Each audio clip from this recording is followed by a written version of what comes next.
Hello साथियों, एक और नई वीडियो में आप सभी का स्वागत है। आज बात करेंगे अपन प्रायिकता के बारे में, बोले तो प्रोबेबिलिटी के बारे में अपन चर्चा करने वाले हैं। आपके आरएस प्री में एक सवाल 100% आएगा प्रायिकता का, ठीक है। वैसे देखा जाए तो आपके आरएस प्री के अंदर से सिंपल इवेंट ही दे रखे हैं, बोले तो साधारण घटना ही दे रखी हैं प्रोबेबिलिटी की, तो उनके बारे में अपन चर्चा करेंगे। तो प्रोबेबिलिटी के जितने भी कॉन्सेप्ट होते हैं वो सारे के सारे अपन चर्चा करने वाले हैं। एकदम इंटरेस्टिंग टॉपिक है गाइज, ठीक है। तो बात की जाए प्रायिकता क्या है, उसकी परिभाषाएं कैसी होती हैं, किस प्रकार से निकाला जाता है। कई भी कभार आपने देखा कि कोई भी जो पाँसा होता है, डाइस होता है, उसको फेंकने पर 4 नंबर आते हैं, 6 आते हैं, 5 आते हैं, उनकी प्रोबेबिलिटी निकालना आता है। या फिर कोई बैग के अंदर से काली नीली बॉल निकालने वाला, वो भी एक सिस्टम प्रोबेबिलिटी के अंदर से शामिल किया जाता है। या फिर कोई सिक्का होता है, या फिर जो कॉइन होता है उसको उछाला जाता है, तो उसके हेड और टेल या फिर चित या पट की जो आने की संभावनाएं होती हैं, ये सारी की सारी घटनाएं आपकी प्रायिकता के अंदर से शामिल की जाती हैं। तो बात करते हैं, सबसे पहला जो नाम आता है ना प्रायिकता के अंदर से, उसका नाम आता है यादृच्छिक प्रयोग, ठीक है। कौन सा आता है? यादृच्छिक आता है, यादृच्छिक प्रयोग। यादृच्छिक जो प्रयोग होता है इसको कहा जाता है रैंडम एक्सपेरिमेंट, ठीक। क्या कहते हैं इसको? रैंडम एक्सपेरिमेंट कहा जाता है। आपको तो ये थोड़ा सा बोरिंग लग रहा होगा, पर वैसे मेन रूप से बात करें तो देखो एकदम सरल तरीके से मैं आपको बताऊंगा। यादृच्छिक प्रयोग या फिर रैंडम एक्सपेरिमेंट ये होता है कि आपको उसका रिजल्ट पहले से ही पता है। कि सपोज करो आपको कोई सिक्का उछालना है, तो सिक्का उछालोगे तो आपको पता है या तो हेड आएगा या टेल आएगा। इसी को कहा जाता है यादृच्छिक प्रयोग या फिर रैंडम एक्सपेरिमेंट कहा जाता है। तो इसके बारे में लिख सकते हो। वैसे तो मैं आपको पीडीएफ फाइल प्रोवाइड करा दूंगा। सिक्के को उछालने पर टेल या फिर हेड आने की घटना जो होती है ना, उसको यादृच्छिक प्रयोग या फिर रैंडम एक्सपेरिमेंट कहा जाता है। समझ में आ गया हो? नेक्स्ट बात करते हैं। वैसे देखा जाए ना तो सेकंड वाला जो आता है उसको कहते हैं अभिप्रयोग या फिर कहते हैं घटना। नेक्स्ट कौन सा आता है? यहाँ पर लिखो अभिप्रयोग एवं घटना। इसको कहते हैं ट्रायल एंड इवेंट के नाम से जाना जाता है। इसको देखो डेफिनेशन के अकॉर्डिंग बात करें ना तो इसमें ये होता है कि कोई भी प्रयोग होता है जिसका जो संभावित परिणाम में से एक रिजल्ट आने की संभावना रहती है, उसको कहते हैं अभिप्रयोग और घटना कहा जाता है। मैं मानता हूं कि आपको ये टॉपिक थोड़ा सा बोरिंग लग रहा है, पर स्टार्टिंग में आपको बोरिंग लगेगा, लेकिन जैसे जैसे अपन आगे बढ़ेंगे तो आपको सारा का सारा कॉन्सेप्ट है वो क्लियर होने लग जाएगा। सपोज करो एक सिक्का है, इस सिक्के को आपको उछाला जाता है। सिक्के को उछालना एक क्या है? अभिप्रयोग है, या फिर बोल सकते हो एक ट्रायल है, अभिप्रयोग है। इसमें आपको पता है या तो हेड आएगा या टेल आएगा। दूसरा बात करते हैं, एक जो पाँसा होता है, एक पाँसे को उछालना, ये भी एक क्या है? अभिप्रयोग है। इसमें आपको पता है या तो 1 आएगा या 2 आएगा, 3 आएगा, 4 आएगा, 5 आएगा, 6 आएगा। इसमें से कोई सा रिजल्ट आएगा ही। या फिर ये कह सकते हो, तीसरा अगर इवेंट बात करें तो एक ताश की गड्डी है। ताश की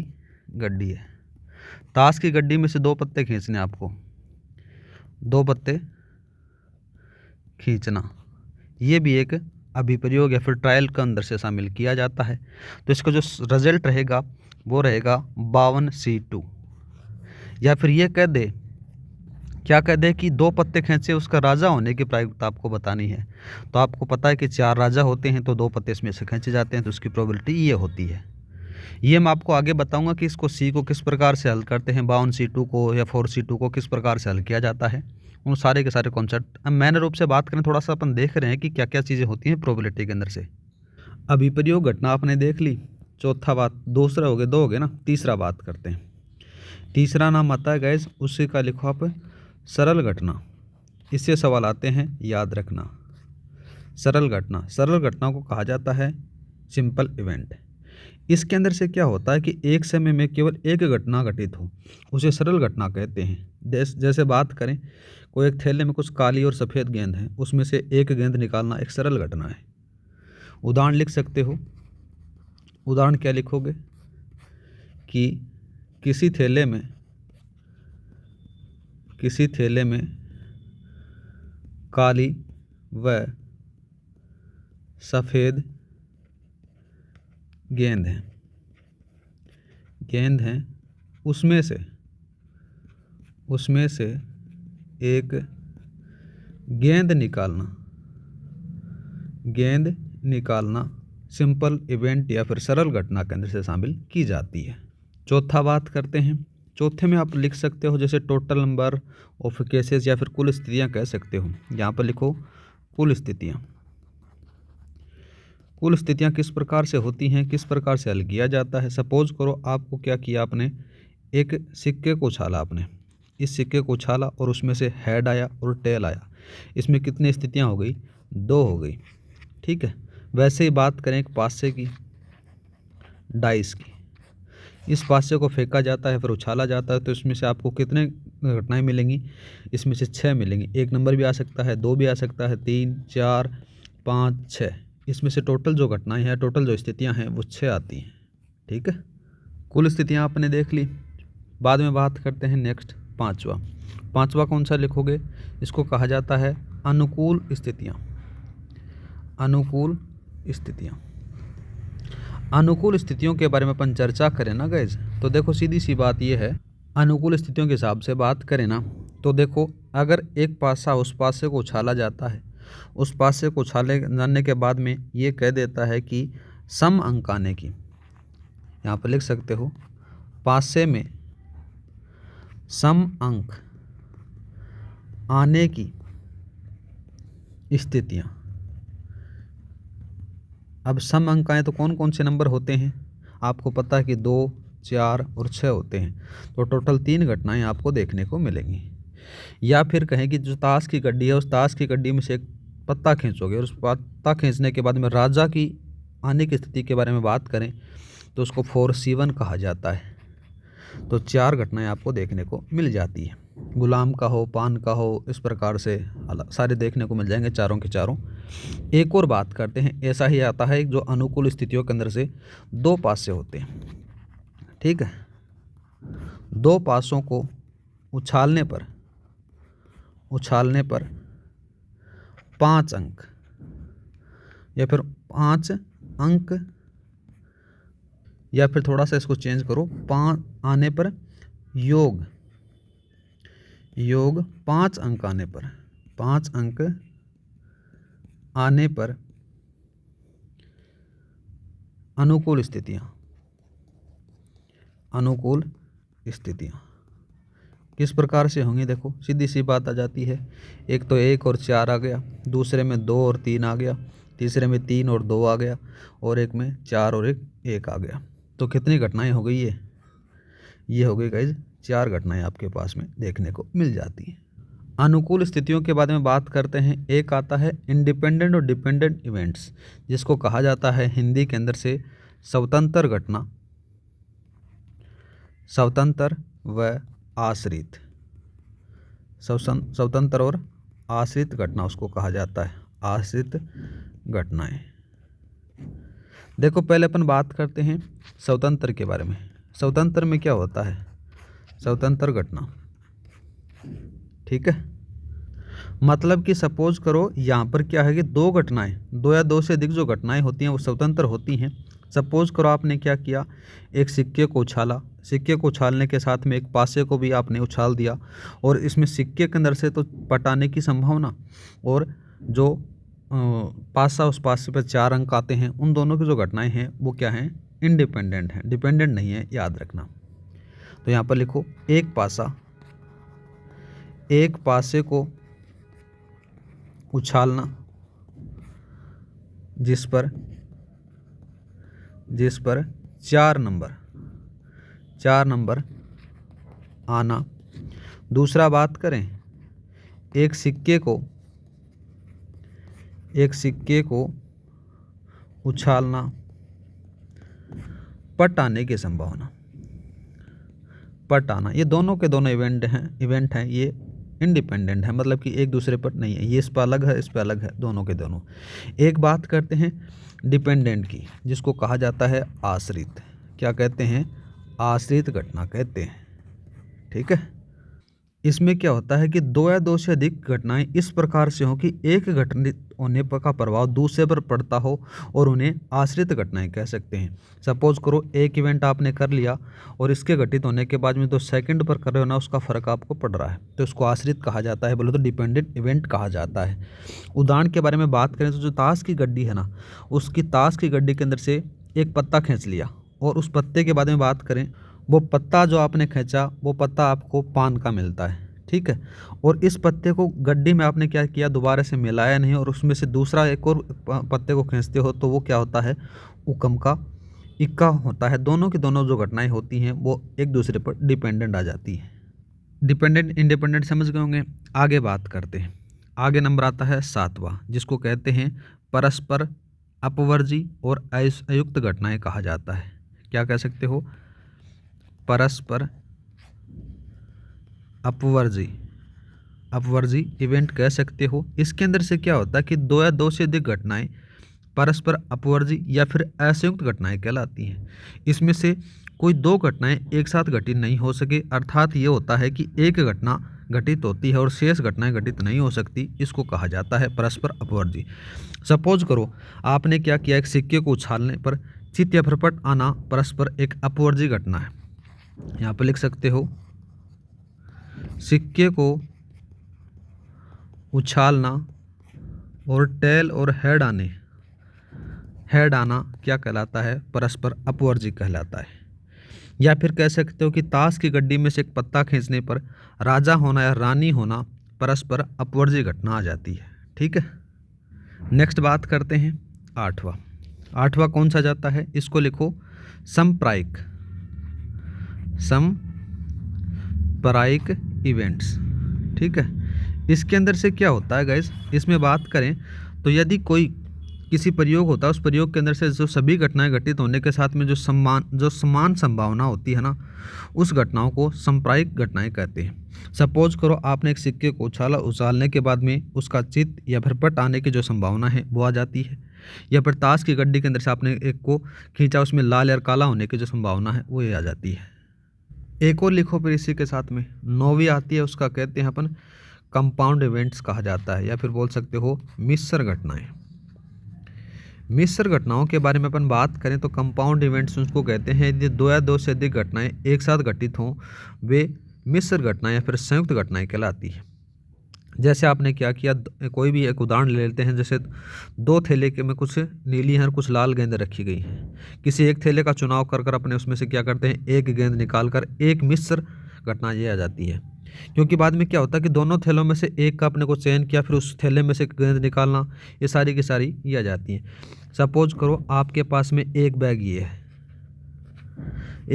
है, इसमें कुछ गेंदें हैं, उसमें से कुछ गेंद हैं। आपने आपका मन क्या किया, आपने इसके अंदर से ये निकाला, इस वाले के अंदर से निकाला, तो आपका दोनों में से एक आपने चूज़ किया, फिर इसमें से गेंद निकाल रहे हो कोई भी रंग कलर की, तो ये मिश्र घटनाएं आ जाती हैं। तो ये बेसिक जानकारी थी प्रोबेबिलिटी के बारे में, अपने को इतना ही पढ़ना है। वैसे देखा जाए तो प्रोबेबिलिटी बहुत बड़ा टॉपिक होता है। मेरे इंजीनियरिंग के अंदर से एक अलग से किताब चलती थी, अलग से सब्जेक्ट था जिसका नाम था RBSV, रैंडम वेरिएबल के नाम से था। उसके बारे में अपने को ज़्यादा चर्चा नहीं करनी है। आपके RS प्री में आपको ओनली सरल घटना या फिर सिंपल इवेंट ही दे रखा है। वैसे देखा जाए तो इसमें आप सिंपल पॉइंट और सिंपल स्पेस के बारे में भी चर्चा कर सकते हो। एलिमेंट्री इवेंट्स होते हैं, कंपाउंड जो इवेंट्स होते हैं, साथ ही बात करें तो इम्पॉसिबल इवेंट हो जाते हैं, बहुत सारे देखने को आपको मिल जाते हैं। वैसे इनके बारे में अपने को चर्चा नहीं करनी है। अब बात करते हैं, देखो किस प्रकार से आपको सवाल करने हैं, क्या क्या किस प्रकार से इसको हल किया जाता है उनके बारे में। और जो सवाल करा रहा हूँ वैसे ही लेवल के आपके सवाल आएंगे, आपको ज़्यादा लेवल का पढ़ना नहीं है। एक छोटा सा अपने उदाहरण लिया कि एक पासा है, एक पासे के उछालने पर सम अंक आने की आपको प्रोबेबिलिटी बतानी है। प्रायिकता क्या होगी, ऐसा सवाल आपके पास में आ सकता है। पहली बात आपके दिमाग में आइडिया होना चाहिए कि पासे के ऊपर से 1 से लेकर 6 नंबर होते हैं। जैसे एक के बाद में दूसरा जाता है, 2, 3, 4 और 5 और साथ में 6। एग्जामिनर ने क्या पूछा है कि सम आने के बारे में पूछा है। क्या? सम अंक आने की। तो एक तो ये आ गया, दूसरा ये आ गया और तीसरा ये आ गया। टोटल नंबर कितने हो गए? टोटल नंबर आपके पास में 6 हैं और जो समों की संख्या है वो कितनी आ जाती है? 3 आ जाती है। 3/6 लिख सकते हो। तो यहाँ पर आ जाता है 1/2। ये आपका आंसर रहा। समझ में आ गया? आगे बात करते हैं। नेक्स्ट सवाल लेते हैं। देखो गाइज, अपन नेक्स्ट सवाल मैंने लिया कि दो पासों को उछालने पर अंकों का योग 7 आने की प्रायिकता। आपको इसकी प्रोबेबिलिटी बतानी है, प्रायिकता क्या होगी। ठीक है, पहली बात आपको करनी है कि 2 पासे लेनी है। तो एक पासे में 6 होते हैं और दूसरे पे भी 6 होते हैं, तो टोटल 36 आपके पास में घटनाएं हो जाती हैं। इसमें से इसने बताया कि 7 अंक आने की है उन दोनों के अंकों का। तो किस प्रकार से? एक तो 1 और 6 आ सकता है। दूसरा पेयर बात करें तो 2 और 5 आ सकता है। तीसरा बात करें तो 4 और 3 आ सकता है। एक 3 और 4 आ सकता है। एक 5 और 2 आ सकता है, या फिर 6 और 1 आ सकता है। इस प्रकार से आपके पास में एक इवेंट ये, एक ये, एक ये, एक ये, एक ये और एक ये, इस प्रकार से ये घटनाएं हो जाती हैं। टोटल जो स्थितियां आपके पास में आई वो टोटल कितनी आ गई? 6 आ गई। 6 आ गई तो यहाँ पर 6 आ जाता है। टोटल जो घटनाएं हैं वो 36 हैं। तो 6/36 आपके पास में इसमें रख देना है। तो जो इसकी प्रायिकता आएगी वो 1/6 आंसर आ जाएगी। समझ में आया? आगे बात करते हैं। आगे वाला मैंने सवाल लिया कि यदि एक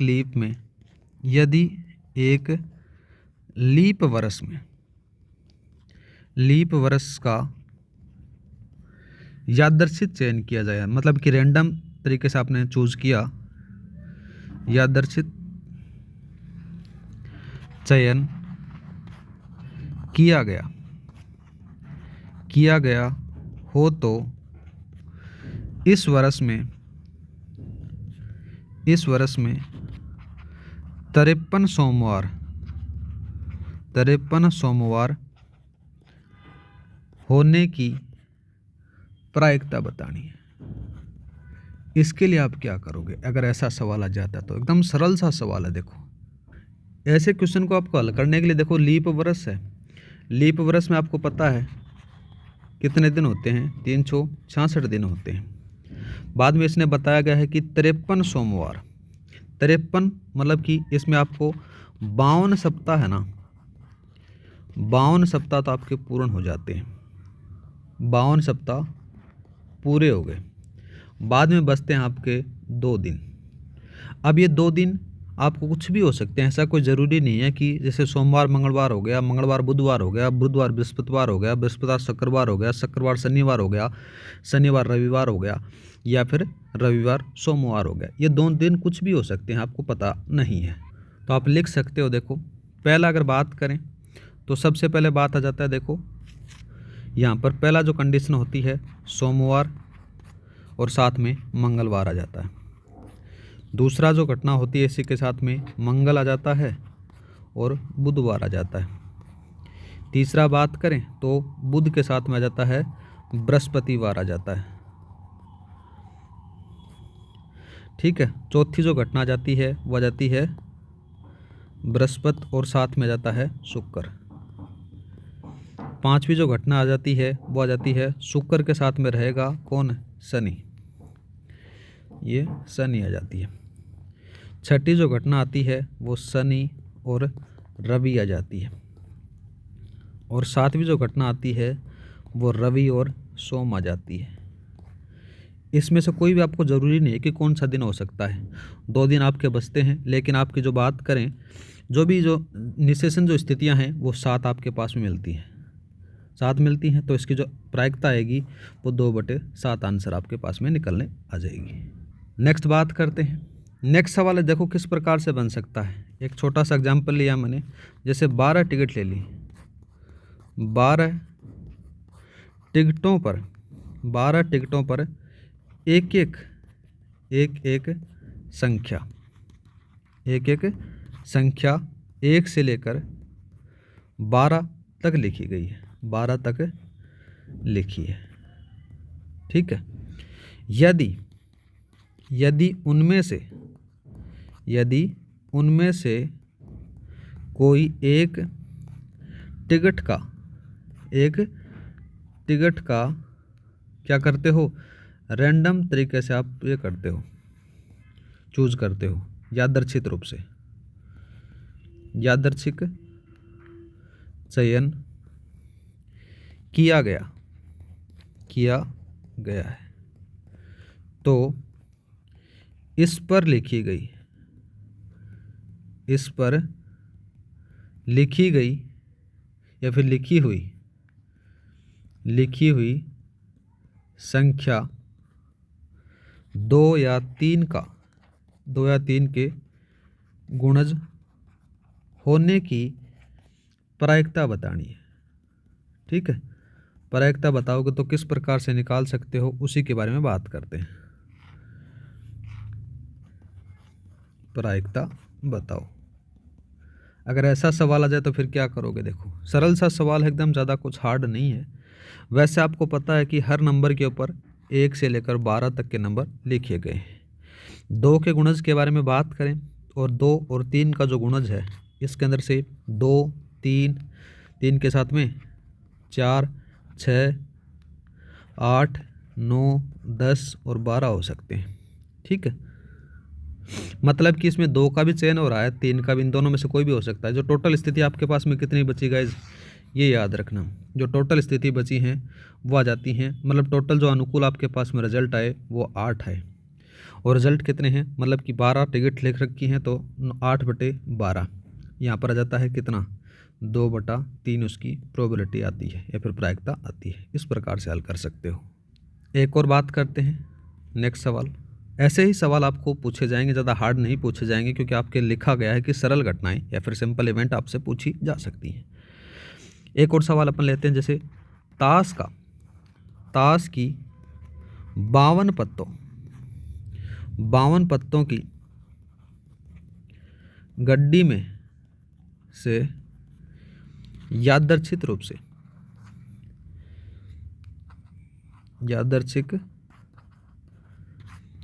रूप से 2 पत्ते निकाले जाते हैं, तो सिद्ध करो कि दोनों गुलाम आने पर प्रायिकता कितनी होगी गाइज, 1/221 होगी। ये आपको प्रूफ करना है। ये भी एकदम सरल सा सवाल है।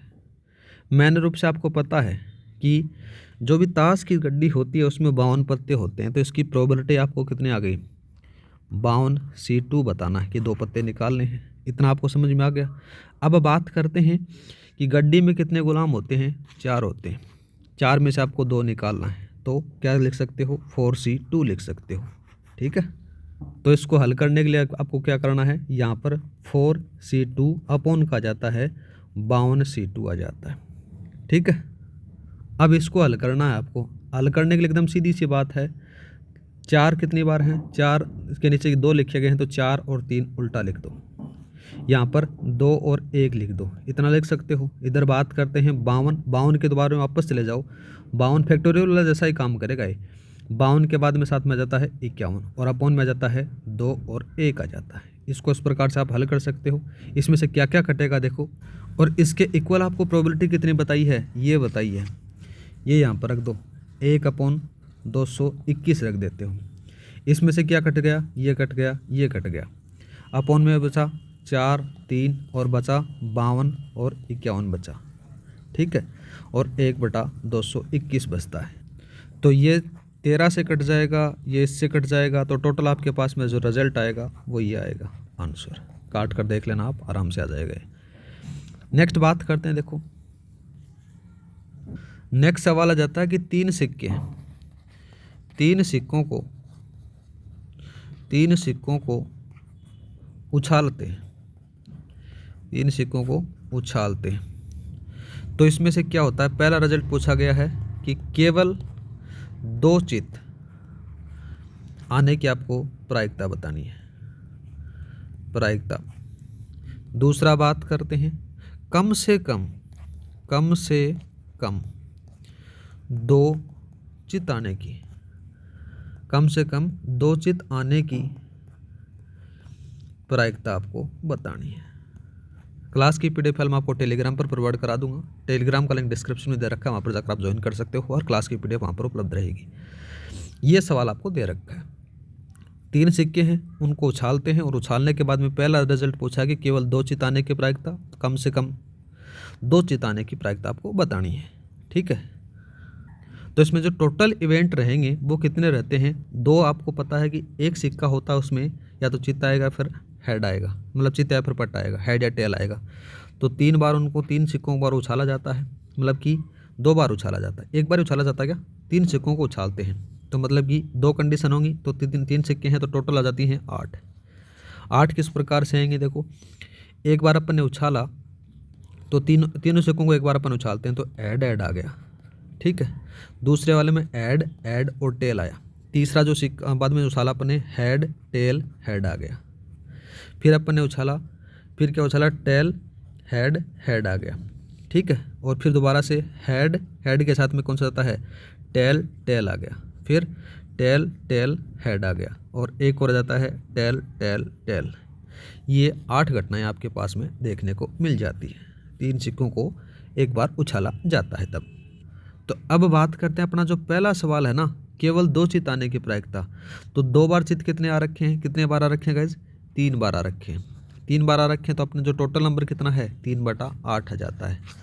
पहला का आंसर ये आ गया। दूसरा बात करते हैं कि कम से कम 2 चित्त आने की प्रायिकता। ऐसी स्थिति में आपके पास में स्थितियाँ आती हैं 4, तो इसकी 4/8 इसकी प्रोबेबिलिटी आ जाती है 1/2। ये इसका आंसर रहा, आराम से हल हो सकता है।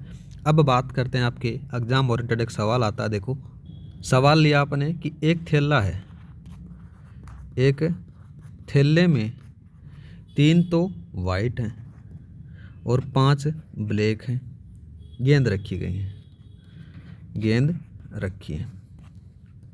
ठीक है, यदि 2 गेंदों को अपन क्या करते हैं, यादृच्छिक रूप से या फिर बोल सकते हो रैंडम रूप से, यादृच्छिक रूप से निकाली जाती है। ठीक है, तो दोनों गेंद काली होने की संभावना, बोले तो ब्लैक होने की संभावना है, लिख सकते हो काली होने के पक्ष में आपको बताना है, पक्ष में संयोगानुपात बताना है, संयोगानुपात बताओ। सरल सा सवाल है। देखो गाइज, मेन रूप से बात करें आपके पास में जो टोटल गेंद है ना वो कितनी आती हैं। देखो आपके पास में जो टोटल गेंद आती हैं 3 + 5 टोटल आ जाती हैं 8 आ गई आपके पास में टोटल। अब ये कह रहा है कि 8 में से 2 गेंद निकालने की स्थिति आपके पास में बतानी है, तो 8C2 बता सकते हो। 8C2 का आप किस प्रकार से हल कर सकते हो, आपको पता ही है। 8C2 का मतलब होता है कि 8 को 2 बार मल्टीप्लाई कर दो, 8 7 और अपॉन में आ जाता है 2 और 1, ये इससे कट जाएगा तो टोटल आ जाती हैं इसकी 28। ठीक है, अब बात करते हैं, यहाँ पर पूछा गया बंदे ने क्या, काली होने की। तो काली की संख्या कितनी है, 5 भी है गाइज, तो 5C2 लिख सकते हो। 5C2 बोले तो 5 4 अपॉन का जाता है 2 और 1 आ जाता है, इसको काटोगे तो कितना जाता है 10 आ गया। ठीक है, अब इसके अंदर से जो 10 तो आपको पता है कि काली मिलेंगी, पर ये तो टोटल का निकाला था अपन ने, यहाँ पर से आपसे निकाल दोगे 28 में से 10 निकाल दोगे तो कितने बचेंगे, 18 बचेंगे।